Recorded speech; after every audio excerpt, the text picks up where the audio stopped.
Doctor साहब, आज 4 साल हो गए हैं। 4 साल, हर साल यही वादा कि अब आ रहा हूँ, और हर साल कोई ना कोई नई वजह। पिछले साल कहा था पैसे जमा कर रहा हूँ, और इस साल कहते हैं प्रमोशन लेनी है।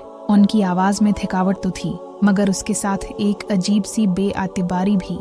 सब कहते हैं सब्र करो, बहू हो, सब्र करना चाहिए तुम्हें। लेकिन डॉक्टर साहब, ये सब्र की हद कहाँ होती है? मैंने अपनी जवानी काट दी उस इंतजार में। अब बालों में सफेदी आने लगी है, चेहरे पर झरियां नजर आने लगी हैं। हल्की, फिर बहुत टूटे हुए लहजे में बोली, कल मेरी सहेली का शौहर उसे शॉपिंग पर ले गया था। वो हंस रही थी, मुस्कुरा रही थी।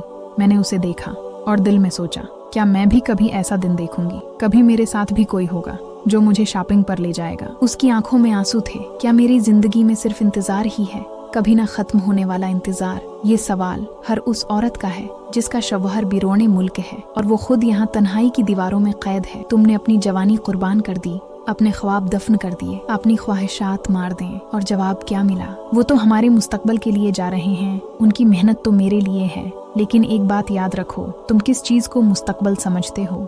क्या ये मुस्तकबल है कि तुम्हारी बीवी यहाँ घट घट कर मर जाए? क्या ये मुस्तकबल है कि वो रातों को रोती रहे, या फिर वो बड़े रास्तों पर चल पड़े, अपनी ख्वाहिशात के हाथों मजबूर होकर किसी और मर्द का सहारा ढूंढने लगे? कि कोई भी मुजाहिद 4 माह से ज्यादा घर से दूर नहीं रहेगा, वो वापस आएगा, अपनी बीवी के हुकूक अदा करेगा। ये वाकया हमें क्या सिखाता है? बीवी के हुकूक जरूरी हैं, उसका ख्याल रखना जरूरी है। जब जहाद जैसी अजीम जिम्मेदारी में भी वक्फा दिया जा सकता है, तो बाकी कामों में क्यों नहीं? कमाना इबादत है, कमाओ, खूब कमाओ, मेहनत से कमाओ, लेकिन कमाने के नाम पर अपनी बीवी को जदाई के जहन्नम में मत धकेल दो। उसे गुनाह पर मजबूर मत करो, क्योंकि तुम नहीं जानते तुम्हारी बीवी किस तकलीफ से गुजर रही है।